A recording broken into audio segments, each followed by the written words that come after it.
So Liquid, thanks for coming on. I really appreciate you taking the time to have a conversation with me. Would you mind telling us a little bit about yourself before we get started?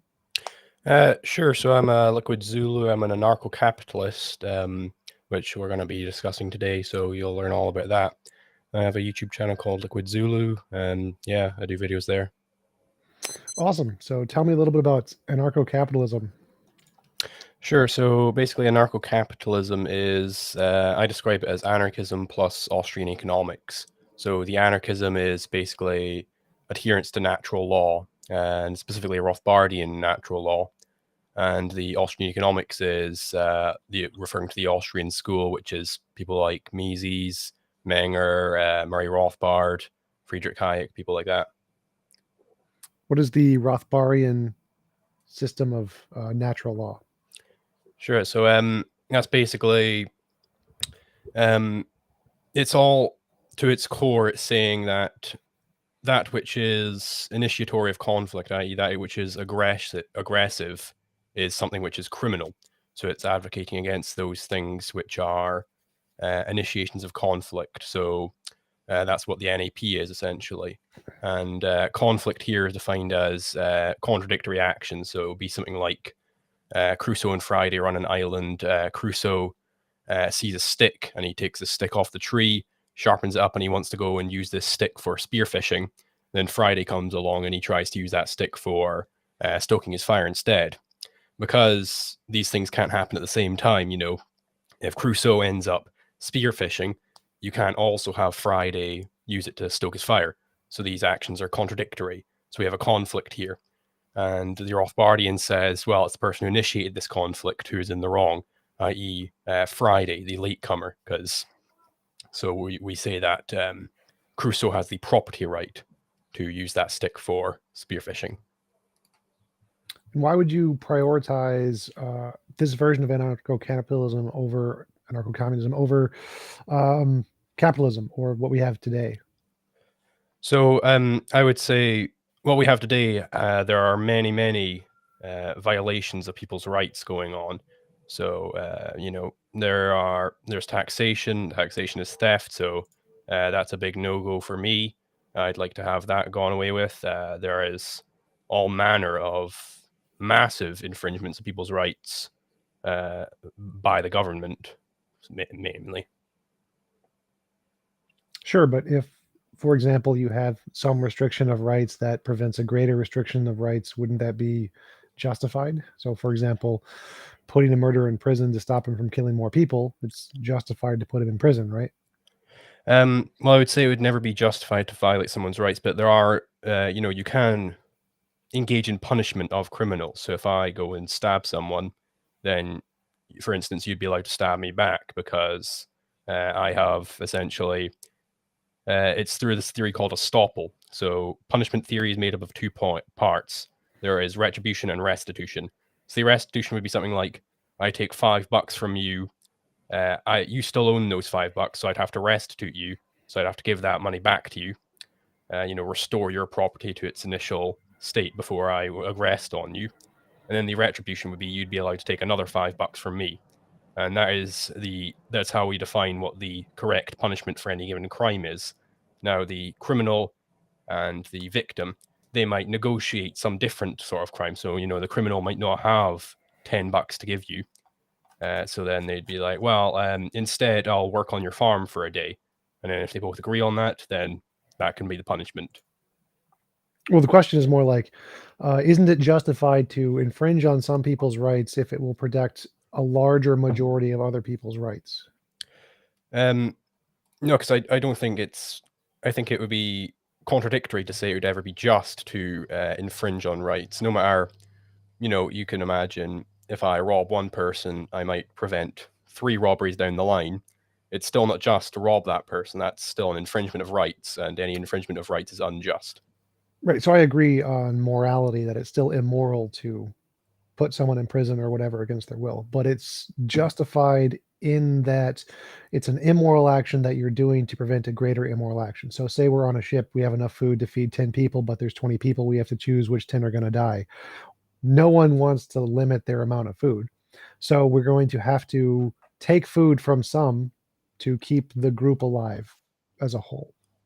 That's immoral. I grant it's immoral, but sometimes it's necessary to do immoral things because we live in an immoral world.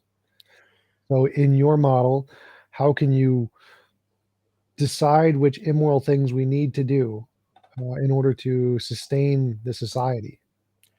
Well, I would say basically libertarianism and anarcho-capitalism is setting forth the law, i.e., how there might be certain things which are immoral, but does anybody have a right to do anything about it? So it's basically, what do you have a right to do? So, it might be immoral to keep this food from people, but the real question is, do you have a right to allocate the food in some given way?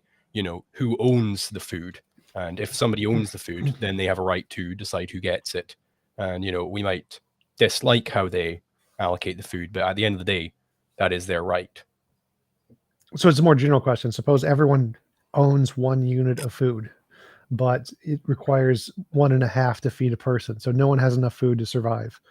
That in this system, we're going to have to take food from people to keep everyone alive. How do you do that under your model? Well, you wouldn't. If it was the case where the only way to stay alive is to violate someone's rights, then you shouldn't stay alive. You should die. Well, that seems to be like just reality, like hunting. Like the whole point of animals killing other animals is that for one to survive, predators have to kill the prey. So it seems like your model has a big weakness there in that it doesn't acknowledge reality. Well, no, this does acknowledge the fact of scarcity in nature, the fact that that there are scarce goods out there, and that one man going out and hunting a deer and eating it means that other men can't do the same thing. But the real question is, okay, so we've got scarcity, so how are we going to deal with scarcity? So we're going to be trying to avoid these conflicts where one man is trying to use it for X and another man is trying to use it for Y, and they can't both happen at the same time. So the anarcho-capitalist just takes that to extreme. It says, okay, let's always avoid conflicts. Let's never have any of these conflicts. But it's just not possible to do that. Like, it seems like in reality, those conflicts naturally occur, and that more importantly, it's sometimes good to have those conflicts. For example, stoplights. Stoplights are an infringement on people's freedom to drive whatever speed they want, but it ends up saving more people's lives. So we know from the data, if we take away stoplights, increases the amount of deaths from car accidents. Same with taxation. Taxation is when you used taxing people actually saves more lives than it kills, and so taxing people is justified because if we take money from the rich and the wealthy and give it to healthcare and health insurance and things, it increases the life expectancy of people in the country. And so even though it's immoral because it's stealing, I agree, taxation is theft, it's still justified. It's a justified immoral action because that one immoral action ends up saving more other people, which is 10 moral actions. I disagree that it would be justified. Like, for the stoplight example, if you own a road, you're allowed to put out a stoplight, and people agree to go by the rules of your road when they're using it. So that's perfectly fine. And if the stoplight ends up saving people's lives, then I think more people would choose your road over the competitors.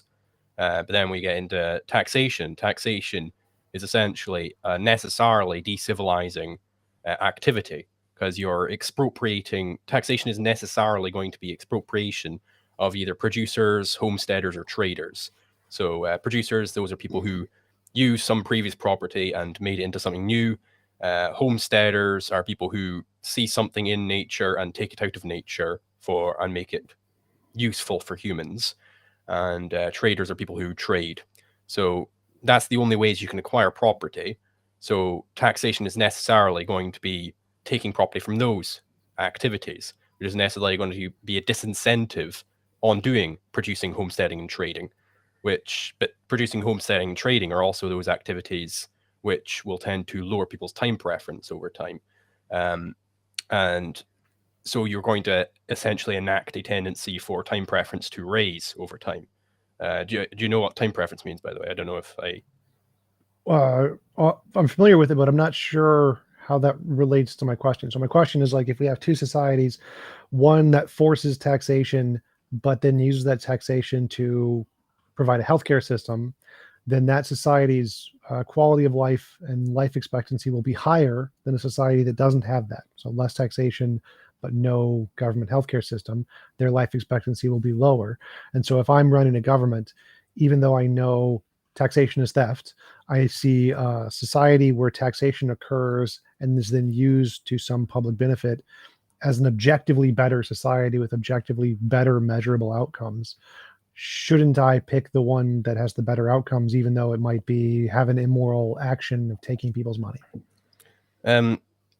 Well, like that's my point here is I would dispute that it would be end up better because you have this tendency for time preference to go up. And, you know, if you end up taxing enough, then you're going to have really high time preferences. So people looking just in the present and, you know, people who are just looking in the present, that's not how you get this big complicated division of labor and, you know, all these great societies we have. You're not going to have, you know, pencils being made if everybody's just thinking about the here and now.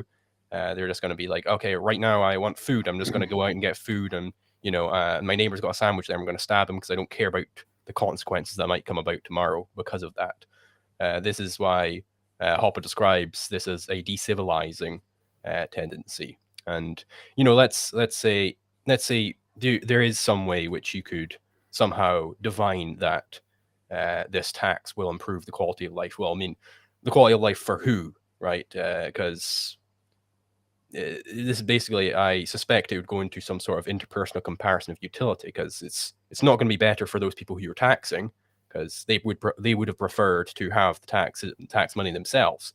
So by their own estimation, their utility is going down. So, you know, you're essentially, it's a redistribution. Sure, but I would compare it to like, if we're comparing two different countries, which country has the most people, most working people, highest GDP, highest life expectancy, highest quality of life? I would just do it based off of the world happiness standard. They have some very good criterion to go off of. And I'd say that if we can raise that for the whole country to a higher degree than another country that uses a different method, then that's a proven method that it works at a higher rate than a different method. And it seems like we can use past historical data to assess whether or not these models work. So you would agree that governments have gotten bigger over time. Yeah. Right. So governments get bigger, but health and life expectancy goes up because of government programs. Like it seems like in countries that have massive healthcare programs that are at least decent, unlike America, which is garbage. Even in America, it's still, we have a higher life expectancy because of their public healthcare programs. The quality of life goes up for everyone in the country. Life expectancy goes up for everyone in the country. GDP goes up for everyone in the country. So if we just look at the historical data, it seems like having this kind of tax-based programs provably have a positive impact, which is why most successful companies use them, or successful countries, not companies.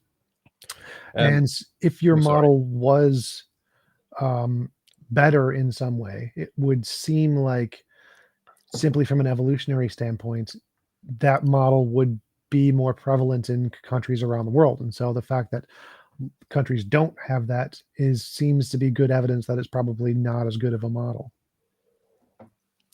Well, I mean, the thing is with the state is it doesn't live or die by, you know, market demand or anything like that. So if a state's super inefficient, it doesn't mean that it dies out, right? Because it doesn't need to be efficient in order to keep going because it can just keep expropriating wealth. So I don't think this evolutionary play out would really happen that way.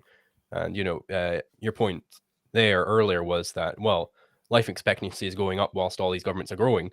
But I would say, well, how do you know that it's because government is growing that life expectancy is going up and not some other variable? You know, why isn't it? How do we know that it's not going up in spite of the government growing? Because that's certainly possible, and the Austrians would point out that it's definitely the case because expropriation is going to, you know, raise time preference. It's going to fuck up the entire division of labor. It's going to fuck up everybody's lives and well-being.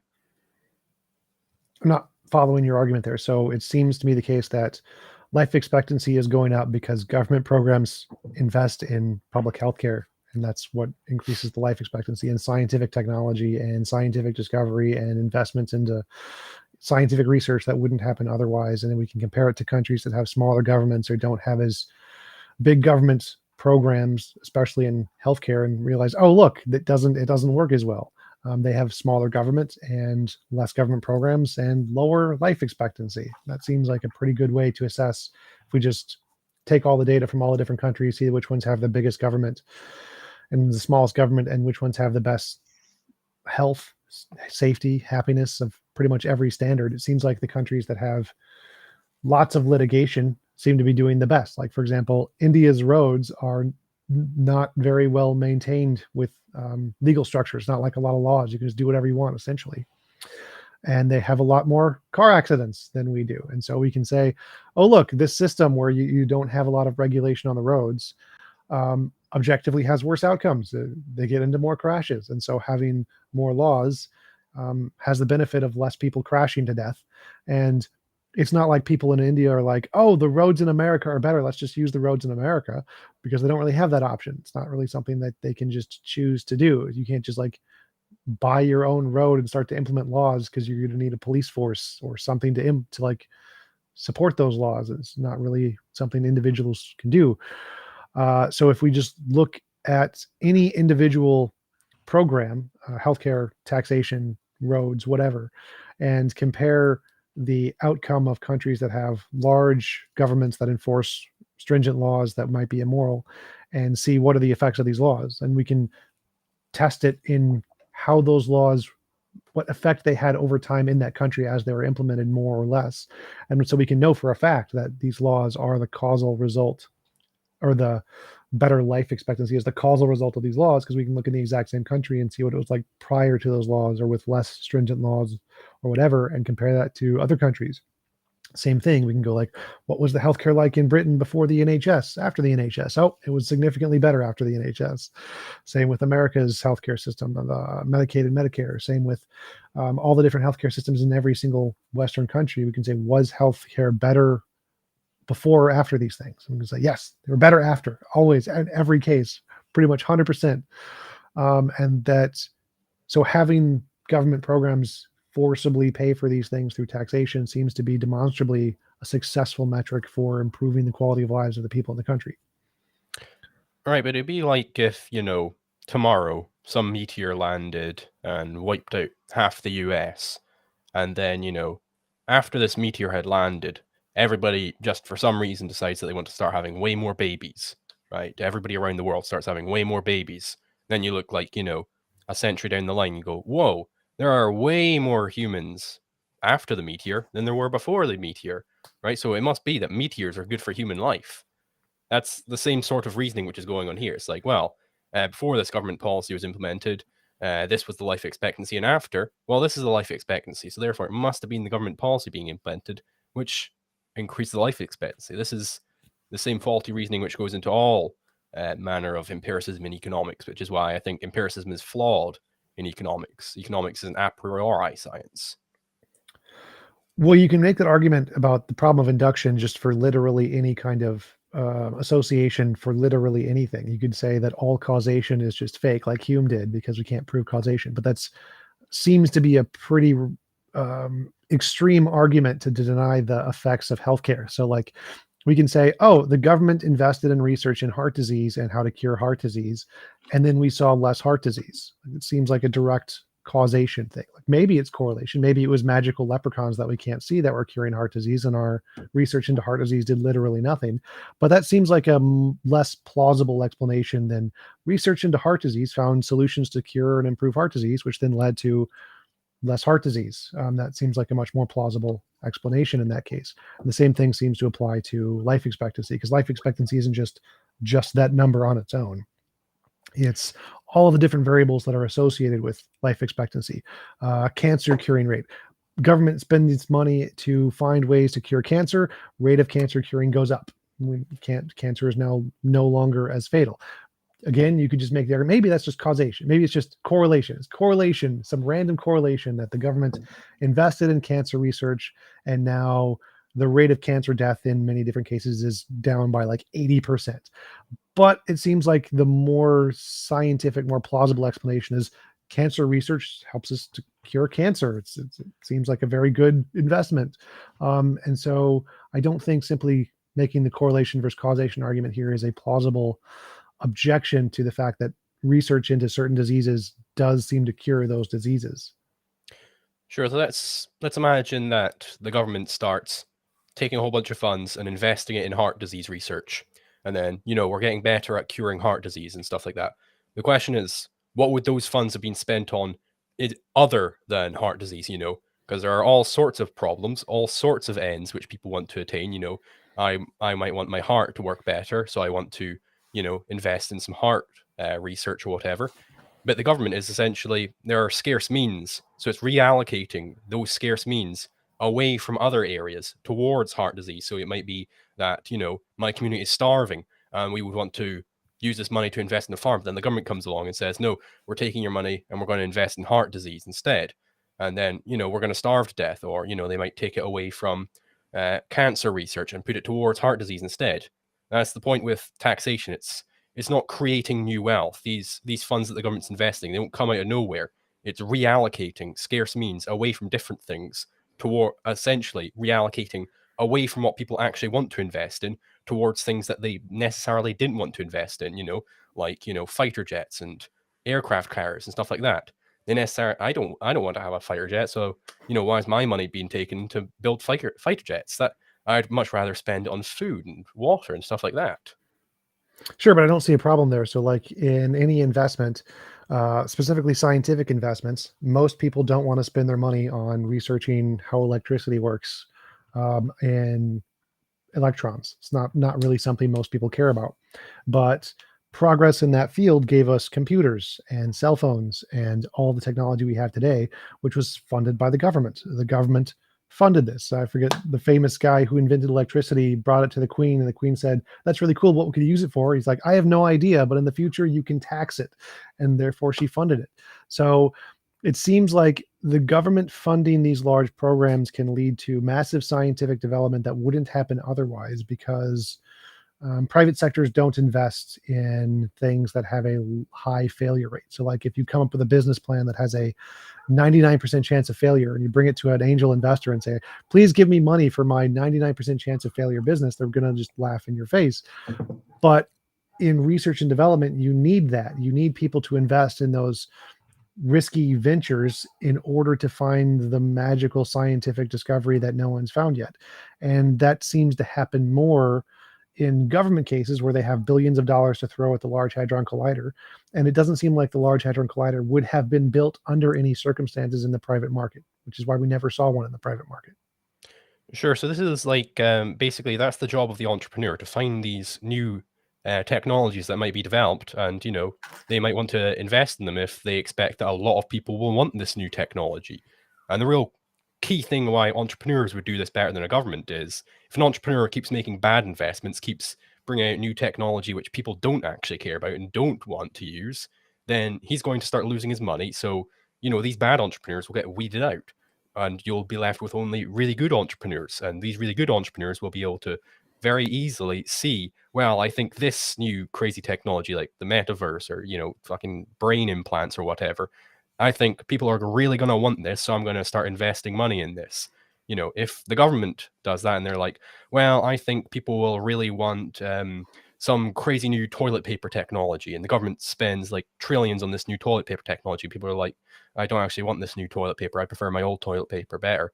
And then it's like, well, oh well, the government's still around, and it doesn't learn from its mistakes there. You don't weed out the government when the government makes bad investments, but you do weed out bad entrepreneurs. So you're going to get far better investments when entrepreneurs are doing it and pegging their own wealth on it. Well, that's what I'm saying is false. So like in the case of electricity, when the guy who discovered electricity had no idea what it was used for. There was no practical application. There was no way to make money off of this. Not in his lifetime, ever. Nothing you could do with it. Completely useless for anybody in society. Nobody wanted it. But that invention led to the biggest advances in human discovery ever. So making technological progress has nothing to do with desirability. None whatsoever. Even if no one in society wants to crash electrons together at the speed of light, it doesn't matter what they want. They're just irrelevant. The entire economy is irrelevant. What matters is the scientific progress and the technological progress that can be made through our understanding of physics, which may have some kind of productivity in 100 years, 200 years down the line, has absolutely no use to anybody today. And no one in our lifetime will be affected by this whatsoever. And so the market, the free market, has no reason to invest in this because no one's going to want to buy it. But because 200, 300 years down the line, this is going to be the greatest invention humans have ever come up with and saved millions and billions of lives. This is a worthy investment, regardless of what anybody wants. Who cares what the market wants? Who cares what you personally want to spend your money on? This is an investment that's worth making regardless. Right, but then you're investing in things people necessarily do not want. And, you bring up electricity. Well, who knows what we could have had if electricity, really nobody wanted to invest in it. Who knows what we could have had by now if they had invested in what people actually wanted. And, I think entrepreneurs are quite smart. And if it will only be useful really far down the line, well, that's why, we should lower time preferences, so stop taxing, and people will have way lower time preferences. They're going to look way further in the future. It's going to be like, well, my grandkids might be able to get something out of this technology, so I'm going to start funneling money into it. And, because they're doing it in a free market, they can be far more efficient with the research. They're not just going to be getting these cushy government jobs where they just get money funneled to them no matter what. And I mean, I think people like Nikola Tesla come around all the time. People like Elon Musk. Everyone said, well, there's absolutely nobody was thinking about fucking putting brain chips in you or, reusing rockets or anything like that. But then he went ahead and did it, right? Elon Musk is a terrible example, but brain chips, he invented nothing. Elon Musk invented literally nothing. He's copied everything he's invented. And his reusable rockets actually cost more than what the regular ones do. But different topic. To use your example, like the fact that the government spends money to give people jobs so they can do whatever research they want, gives them the opportunity to do research that they would have to otherwise spend working at a job. And so the investing in scientists so they can spend all their time doing research is the only way to make these kinds of discoveries. That's why we never see these kinds of discoveries in any countries other than the ones where the governments are paying lots of scientists and professors to just spend all their time doing this. Like, it seems disconnected from past history to say that Teslas come up all the time when Teslas are 100% funded by the government. Tesla was funded by the military industrial complex to invent all this stuff, and his funding that allowed him to install this was from government funding. Like, without all that stuff, none of it would have happened. Most of the biggest advancements in technology over the past 80 years have all been massive government programs. Nuclear developments, the Manhattan Project, government programs. Space flight, where we got all of our stuff for cell phones, government programs. Hadron colliders, government programs. The Hubble Space Telescope, government programs. Like, pretty much every major invention of humans ever in the past several hundred years have been government programs, even from back from like Galileo. Like, who was going to pay this guy to travel around the world? The Queen paid him to do it because it was the government program. We want to see if you can go find more places for us to conquer and get gold and shit. But so it seems that just looking at history, the historical evidence is that most of these kinds of inventions, which don't have any practical application today, but will 200 years in the future, are all things done by government. They're not done by people. There's just no practical application for people to do this. And our psychology, which is given to us by evolution, does not give us the inclinations to want to look down the road that long, which is why we're so bad at climate change. It seems like we need some kind of a government institution that is specifically designed to do this in order to accomplish these goals. And it seems like there's no evidence the free market would ever be able to accomplish this on its own. Like, climate change is a great example. The free market is doing terribly on climate change. And its consumer demand is that oil is cheap. Oil is cheaper. It's easier to buy. People who would need would spend their money on oil so they can get around, so that they're not wasting more money on electric cars because they're more expensive. They can't afford it. The free market's going to choose oil, and which is going to burn the planet. And so we need some institution to invest billions of dollars into research into carbon capturing alternatives, people aren't going to do it because they need the money. They want to spend it on their own kind of things. So what is your solution to that when it seems like all the evidence is against what you're saying? I mean, I feel like it's a little unfair to the free market to be like, well, all these cool new things are coming out of the government, whilst the government is taking all this money from people, which they could have used for investing in cool new things, which now they can't. So basically, I think the best way to define how technologically developed we are is how high the capital structure raises. So, if you have like these tiny little first order capital goods, they would be things like a spear to get some fish.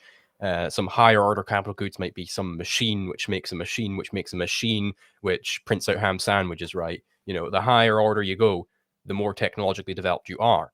And if you have government taxing, you're essentially reducing the ability of entrepreneurs to make higher order capital goods. So if we get all these crazy high order capital goods, we can free up people's times into these crazy pursuits of, let's go off and pop a telescope over here just to see what happens, because I'm so wealthy because I've got all these capital goods at my disposal. And, something like you mentioned there, oil. Well, I mean, how many billions and billions of dollars of oil subsidies have there been? That was the government. The government was like, hey, I like this oil thing. There were electric cars being developed at the same time as petrol cars, but then they were like, government came in and was like, oh, oil. We're going to go all in on oil. And the government subsidized oil, which pushed out the electric alternatives. Who knows? The free market may have come to decide that, well, electric is better. And, in a true free market, climate change is quite easily solvable. Things like polluting technologies, that's a tort, essentially. If I pollute and I have this factory which is pumping out all this smoke and it comes into your yard and it dirties your shirts whilst they're out drying and you've got all this dirt on your shirt, you can take them to court and say, hey, look, they dirtied my laundry here. And then get the factory to pay to fix your laundry and to stop polluting.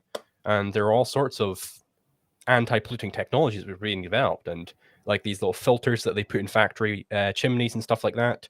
And it would stop all the horrible stuff getting out, and they'd have to replace this filter every 10 years or so. Then, United States government came along. They wanted to be the best in the world, biggest in the world. They wanted to be this world empire. And, they looked to the other empires. They looked to Britain. They were like, hey, why is Britain a world empire? It's called industry. We need industry.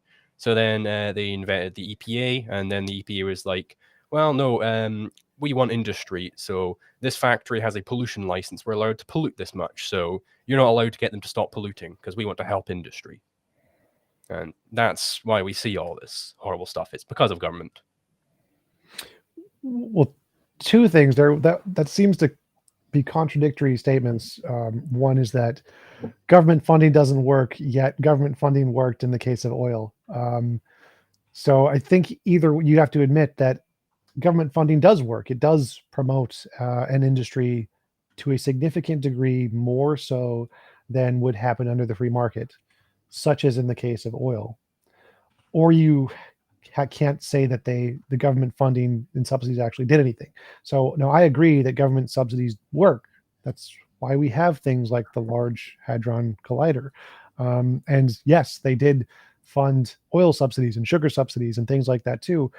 But the important thing is that when government can take the resources of 300 million people who all want to invest in 300 million different things and collectively assign those resources to one project, that one project is going to make more progress than any of the 300 million individual projects will combined. It's just basic funding rules in economics. If you give all of your funding to a single program, that program is going to outcompete all of the other programs. And so having a government entity that can single out specific programs and give them a large amount of funding that can outcompete any other kind of a thing will absolutely have an impact, which is why we see oil subsidies and sugar subsidies having a significant impact on the market. But the same thing applies to science. The scientific subsidies for the Large Hadron Collider and other things also have this positive impact. So if we got rid of the government and each individual was allowed to allocate their resources however they desired, because each individual has different sets of goals, as you mentioned, we wouldn't have a collective drive for particular projects, which would be beneficial. And so this seems to be why we don't have any of these libertarian free market economies that have ever succeeded as a government, because they don't have the ability to invest in large programs which can then be used to take over the world. Whereas governments do have that ability because they can reinvest their resources to military powers or whatever. And that was the second problem I wanted to bring up, is that in this model, you said people can bring corporations to court for dirtying their laundry. We have that ability today. It's just not possible for a number of reasons, but in your system it seems like it would be completely impossible. I don't see how a person with limited money could go to court and get a large corporation to be able to pay a fine when the large corporation has enough money to buy the court. Like, in a free market economy without a strong government that can actually enforce any of these rules, it seems like it's impossible to enforce any of these rules. I mean, if we're worried about people buying at the court, then surely having one top level arbitrator right at the top, the government, who gets to decide what the courts do, wouldn't it be difficult to bring the government to court for crimes then? Right, if that's what we're worried about, wouldn't it Not be really. easier if we had a free market of courts, where if I have a dispute with Jones and Jones wants to bribe the judge, then I say, no, I'm not going to go to that judge. I'm going to go to a different judge. Right? Wouldn't that be easier? Would it be easier or harder to bribe if you only have one court that you need to bribe, or if you have a bunch of courts that you'd have to bribe? Well, the first part of your question, I would say, is that it's easier to bring the government to court today than a free market of courts. It's having, like, I'm going to bring my judge is my Uncle Bob, your judge is your Uncle Jerry, and we're just going to keep bringing it to our different family member judges, and they're going to rule in our favor. And that's literally what most of human history was like.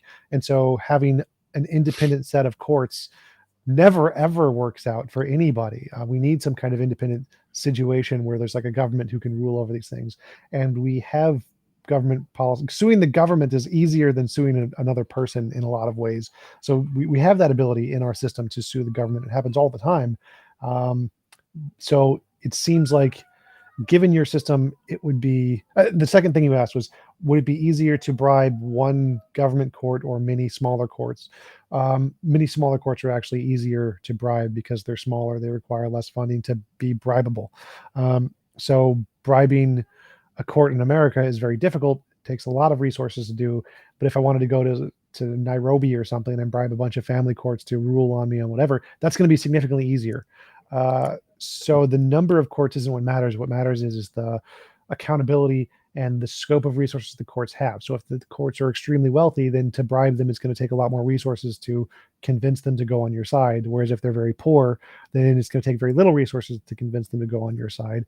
And so it's not about the number of courts, it's about the weight of the net income that would be required to incentivize them. I mean, you said there something about, well, I mean, this is why all of human history has been these big governments where they control all the courts, but that's actually not the case at all.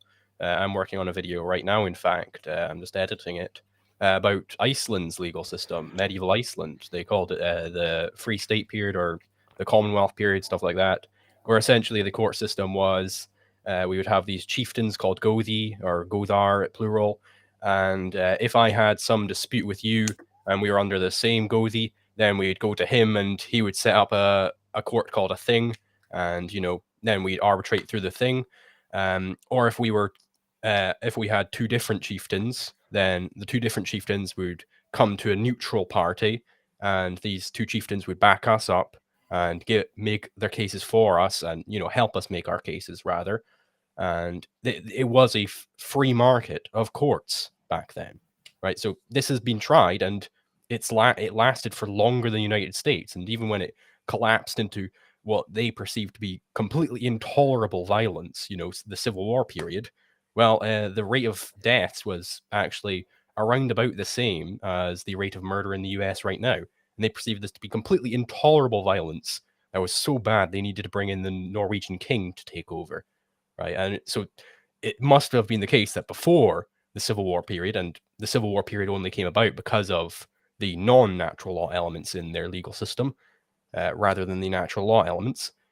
So these natural law elements, it created a system where it was so low level of violence that they perceived the standard rate of murder in the US as being completely unseen of before. Well, two things there. So what you described pretty much sounds like hiring a lawyer and going to a judge in America. I couldn't find any difference in your description of their legal system and the American legal system. There's an impartial judge, and you hire your lawyer guy who is your chieftain, and he helps you make your case. And that sounds like exactly like the American legal system.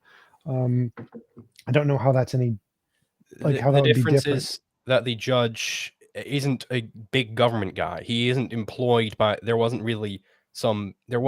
like a semi-government going on. It was the Ligretta essentially was their legislator, but the judge wasn't a part of the Ligretta. He was just some guy from the local community who everybody trusted to be able to be a neutral party, right? So like a And if jury. well, the jury was essentially each party would bring a couple of guys that they knew, and then they'd all vote on it. But like the arbitrator, the judge, was just some neutral party. He was just some guy. It wasn't.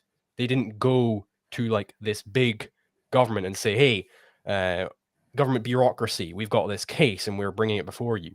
It was just some guy in the community. It seems backwards. So it seems like it's better to have the jury be the some guy and then the judge be somebody who knows Both what the of them rules were are. some guy, and this led to far better legal circumstances than anywhere else at the time.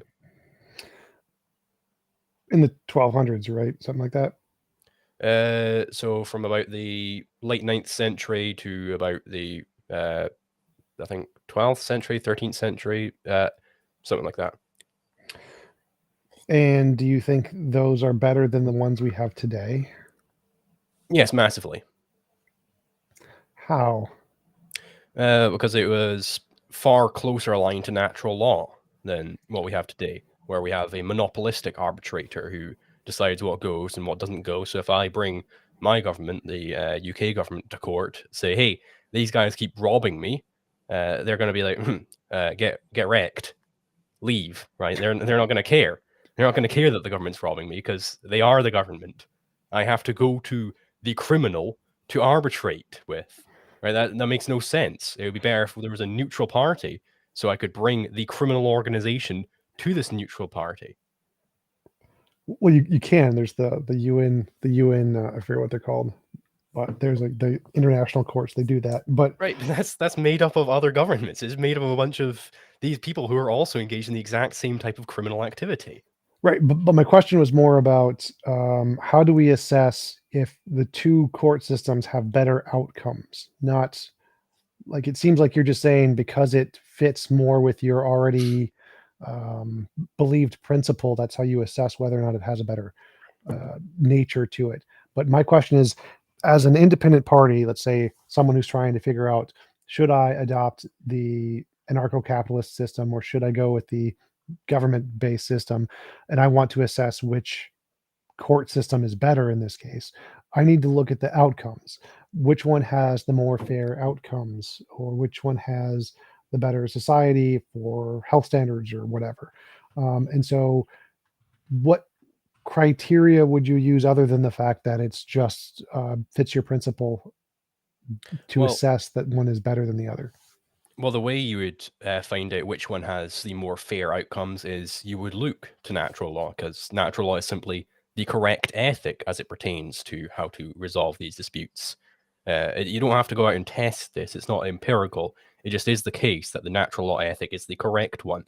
There are a few different proofs of this. I can give you the Rothbard's proof was essentially along the lines of, well, for an ethic to be a truly human ethic, i.e. an ethic which applies to humans, it has to satisfy a couple different criteria. So it has to be universal, i.e. applies to every human rather than being just subhumans and humans. You know, if it applied to just some class and there are another class. I can actually bring up the full thing if you give me a second.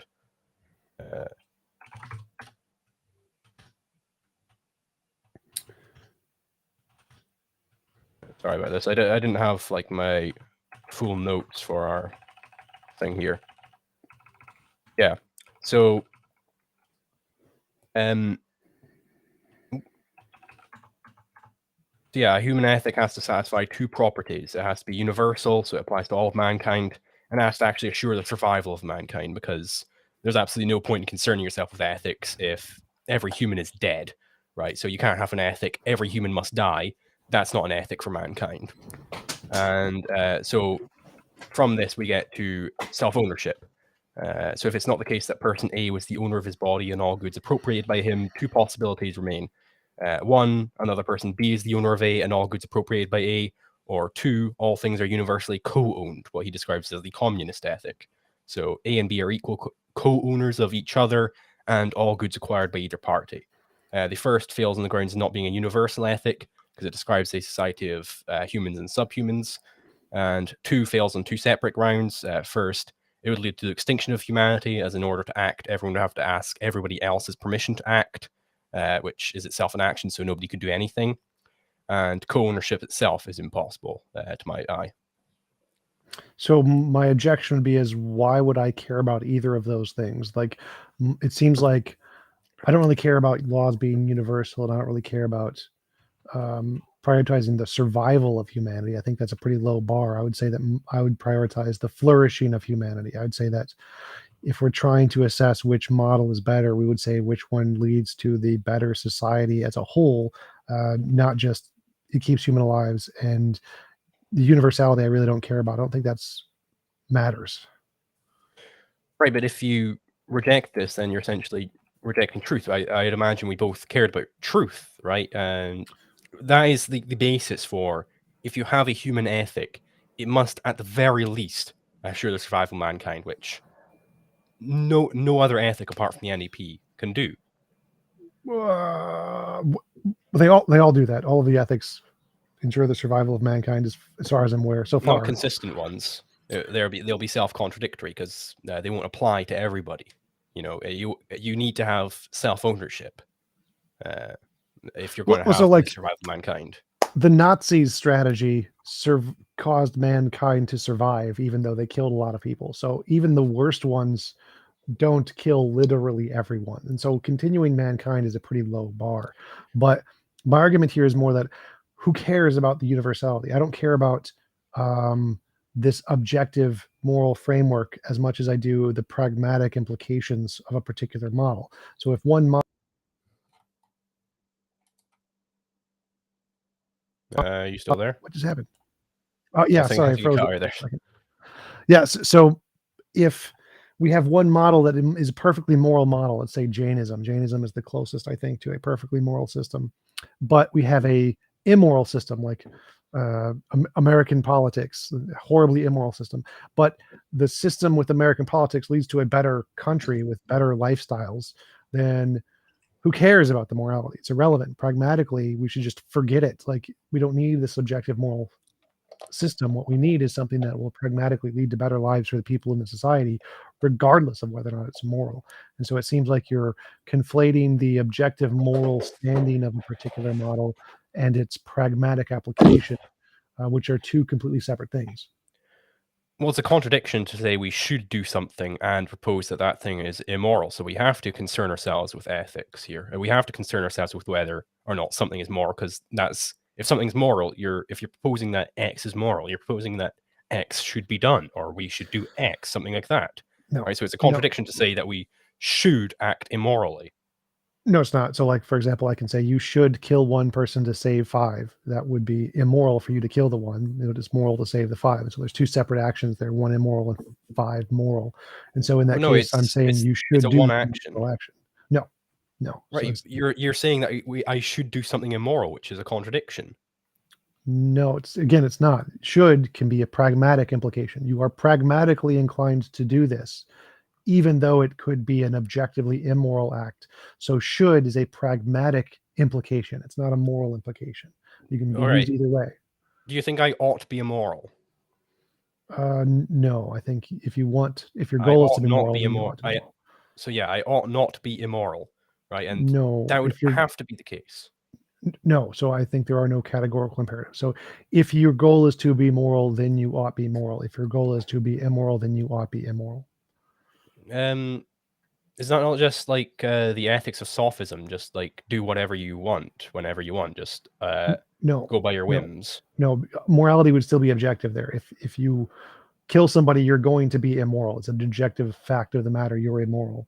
And so if you want to be immoral, then you ought to be immoral because it's a hypothetical imperative, not a categorical imperative. So a way to explain this is something moral because you ought to do it, or ought you do it because it's moral? I think morality is describing what you ought to do, right? It's the science of saying, right, what are man's proper ends, essentially. Well, try to answer the question as best you can. Is something moral because you ought to do it, or ought you do it because it's moral? Is something moral because you ought to do it, or you ought to do it because it's moral? Well, you ought to do it because it's moral. I mean, Yes. it's the same, right? They're No. essentially reframings of the same. It No. because it is So moral, let me you ought to draw do it, you. and because you ought to do it, it is moral. It's x equals y because y equals x. No. I see it as entirely flippable there. It's the Euthyphro dilemma. It's the point here is that in the first horn of the dilemma, is something moral because you ought to do it.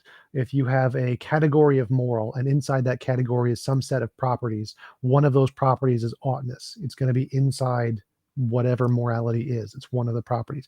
In the second horn of the dilemma, you ought to do something because it's moral. That means the oughtness is outside of the morality. You have some set of facts. These are this moral set of facts that entail morality. And once you know these, then you apply this other thing, this oughtness, and say, I ought to do this thing because we know it's moral. But the essence of morality is um, independent of the oughtness. So in the first horn, you ought to do something, or something is moral because you ought to do it, means the oughtness is within the morality. Oughtness is one of the properties that makes something moral.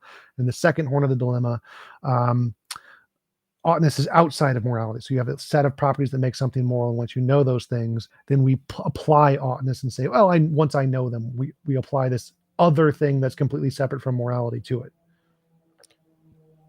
I suppose this would just be different to how I understand morality. I would just say, if it's the case that you ought to do X, then it's moral to do X. That's how I would understand it. So I suppose maybe the former there would be the best linking to my view, because I think oughts are morality. It's contained within morality. And that makes it arbitrary. That's why it's the Euthyphro dilemma. The first horn is arbitrary. But I mean, how is it arbitrary? Because if you have certain oughts where the negation of them would be completely nonsensical and false, we know via the law of non-contradiction that the negation of the negation, i.e., the initial moral premise, has to be true. And I think there are certain moral premises which are true because the negation of them is patently false. well, I don't think the oughts there's no ought that is like patently true. I think you can just get rid of all oughts and you don't need them for anything. I think oughts are a human thing that we apply once we know. I think moral is it's like a fact. It's like say the moon is 255,000 miles away or kilometers away or whatever. That's a fact. There's no ought there. And I think that moral statements are the case. It is wrong to murder babies. I think it's just a fact. I don't think you need any ought. It doesn't matter what you choose to think, what your motivations are. What do you mean when you say something is moral, i.e., it's immoral to murder babies? If it doesn't mean that you ought not murder babies. I think morality is again like a thing in nature, like a law of physics. It is a fact, it is a thing, and so it doesn't correspond to that set of factness. Right, but what actually is it? Right, I can say,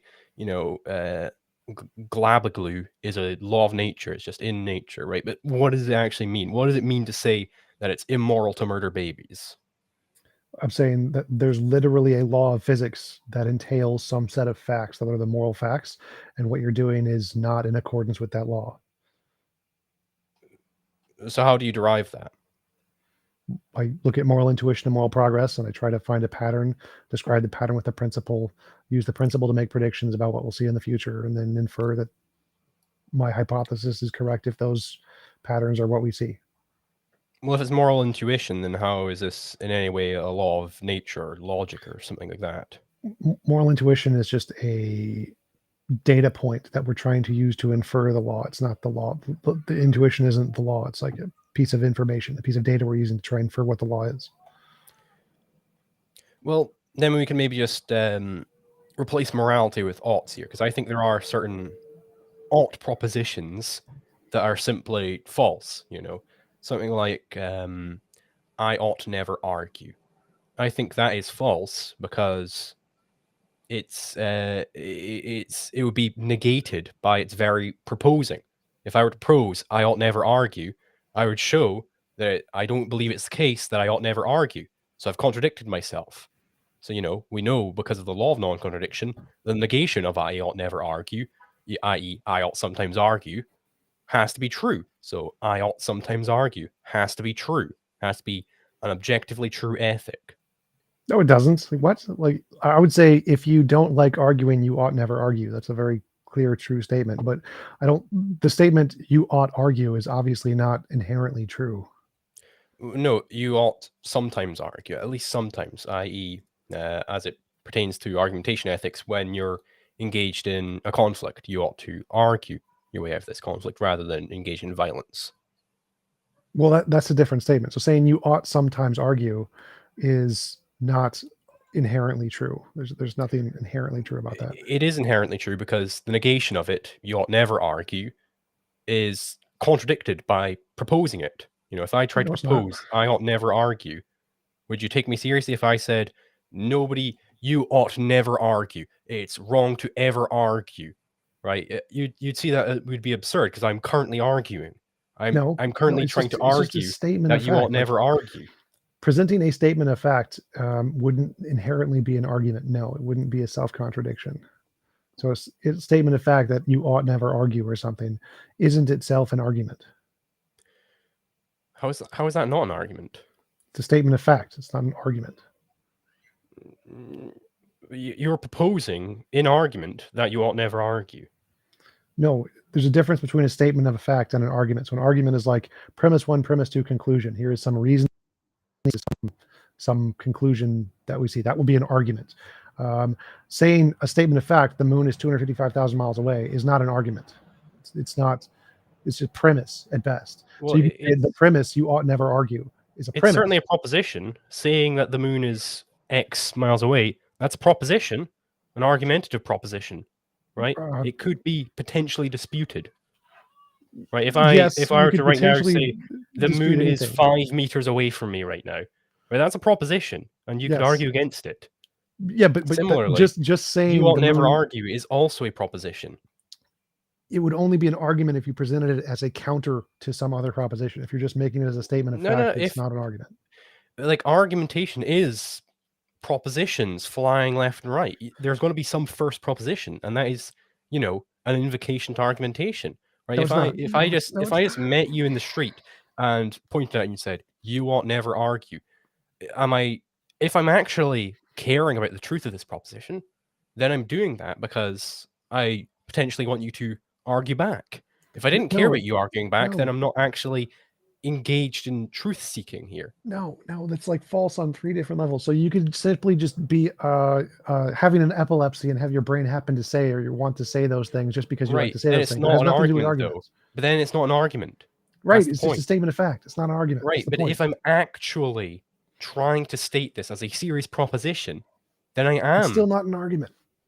If I'm trying, how can you state a proposition without, like, a teacher in a classroom who says the moon is 255,000 miles away? He's not looking to argue. He's not saying, oh, you guys can dispute this. He's just giving you the fact. And if someone says, no, you're wrong, it's like, shut up. I'm moving on to the next thing. It's not an argument. It's a statement. If he's not interested in an argument, if he's not interested in having any disputes of that position, then he's not seriously proposing this in the course of an argumentation. The only way that we can, well, obviously it's not in the course of an argumentation, but you don't need to. The only way that we can get to the truth of a given proposition is by arguing over it. That's how we get to the truth of a proposition. No. Do you think we get to the proof? Do you think we don't get to the truth of the proposition when we argue over it? We can, but it wasn't the only way, and it's not relevant to the objection here. So people can make statements of fact. You should not argue, and not intend to argue about it. They're not presenting it to you in hopes that you're arguing about it. They're not presenting it to you in such a way that they want to argue about it. Statement of fact, like a teacher who's saying the moon is 255,000 miles away. If you don't agree, shut up. And that's perfectly fine. People do that all the time. That's literally what street preachers do. That's all they do, is they yell at you and tell you God is real, and if you don't agree, right. shut up. And I don't think these people are really concerned over the truth of their propositions. I think they're just saying them, and they don't care about what counter arguments may come their way, because they're not trying to engage in argument, right? Right. They If don't you don't care about there's a difference between caring about the truth and caring about the counter arguments. Those are separate things. They care about the truth. They care that Jesus is real. They don't care about the counter arguments. That's also true. So it is both the case that they care about the truth and that they don't care about the counter But arguments. if they cared about the truth, then why on earth wouldn't they allow counter arguments? Because there might be some information that they don't have yet. Because right? they have a different epistemology. Like, it's not a logical But they're contradiction. wrong. That's true. I agree they're wrong, but Yeah. it's not a logical contradiction. Like, but it's correct then that if you genuinely care about the truth, then you ought to let some counter arguments into your proposition. That's the whole point of an argument, is you're proposing something No. as a challenge to others to test it. If you care about the truth and you've explored epistemologies and found a better epistemology which entails this, then you should include counter arguments.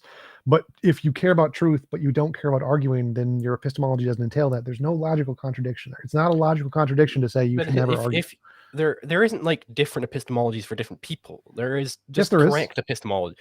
People believe in different epistemologies, but there isn't different epistemology. Logic doesn't change between different people, right? Yes, it does. Logic does not change between different people. There's non-standard logic, fuzzy logic, many-valued logic, there is simply logic. just truth, and truth applies across the board. You can.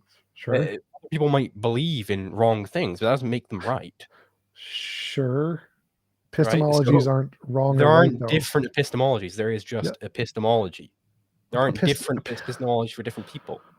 Epistemology is how we know things. There's definitely different epistemologies. Epistemology isn't a truth thing. Epistemology is a method. It's a method to get to truth. There can be definitely different methods to get to truth.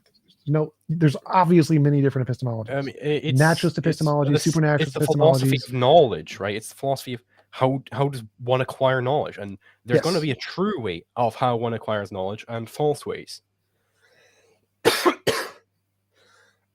Like, imagine I proposed as epistemology, right? Nobody can know anything ever. Well, do I know that? I guess I do know that, right? The sophist epistemology. That's false. It's false on its face, because it's claiming to know that nobody knows anything. Sorry, right? So this is a false epistemology. So there can be false epistemologies. So therefore, there's got to be some correct epistemology of how people come to know things. Yes, and there's multiple different ones, like rationalism versus empiricism. Multiple different correct epistemology. There's got to be some superstructure because of metaphysics, which is just correct. There can't be multiple different contradictory truths. There's just got to be truth. If it contradicts another truth, then you don't have two truths. You have a truth and a falsehood, or maybe two falsehoods. Right. So like one could be I shake a magic 8-ball. So my epistemology is shake a magic 8-ball, and the magic 8-ball says the moon is 255,000 miles away. That is a way to acquire knowledge. I now have knowledge, the distance of the moon. I've used a very strange method to get it, but it is a method. That's not really an epistemology, because it isn't describing how you came. Shake a magic 8-ball. Magic 8-ball tells me is an epistemology. So if magic 8-ball says so, and whatever it says is true, that's a means to gain knowledge. And so your means to gain knowledge isn't generally true, surely, right? The point here is that it could be. It is logically possible to gain knowledge from shaking a magic 8-ball. The point is that there are different kinds of epistemologies. Epistemology is just a method. It's just, you can make up whatever method you want, and it could potentially work. Pray to God could be a method. So methods don't entail truth. They're just a way to do things to lead to some kind of an idea. And if it has correspondence to reality, then it's knowledge in some way. And if the method does that many times in a row, then it's a justified method. So if you have an 8-ball that gives you the correct information of the lottery tickets 10 times in a row, you have a justified true belief about the next lottery tickets from shaking the magic 8-ball. That would be an epistemology. You have the magic 8-ball epistemology. Epistemologies aren't inherently true. This magic 8-ball epistemology would surely be incorrect, because people don't come to know things through shaking magic 8-balls. They don't. That's not how people in general come to know things, because we are looking for a general philosophy for how people come to know things. Do they do it through reason? Do they do it through fucking observing sense data? How do people come to know things? What is the meta level of this? Like, how did I come to even perceive this or anything like that? Did I reason about it? Did I perceive the magic 8-ball? The meta level. Well, again, it's hard for me to just explain why epistemology is literally just a method. Like science is a method. There could be different versions of the scientific method. They can all lead to different things or the different truths in different ways, and that's fine. Epistemology isn't true. It literally can't be. It's a method. Cannot be true. Epistemology is not a proposition. It doesn't have truth value. It's a method. But we've been going for about an hour. So I wanted to wrap up pretty soon so I can go biking and get home. All right, sounds good. But yeah, I appreciate you coming on. Really, thank you. Would you like to tell people where they can find you and find your work? Sure. LiquidZulu. I'm on youtube.com/LiquidZulu. I do a bunch of debates these days, but I'm going to slow down the debates for a while and produce some actual videos for a bit. And yeah, Anarcho-Capitalist, yada, yada, yada. Thanks for having me on. Yeah, absolutely. Thanks for coming on. Really appreciate it. It was a pleasant conversation. And your email manager, he's very kind. I like him. He is magic. He is a magic, just amazing person to set up. He's a magic 8-ball. He is my magic 8-ball. All right. Thanks, guys. I'll see you later. Peace out.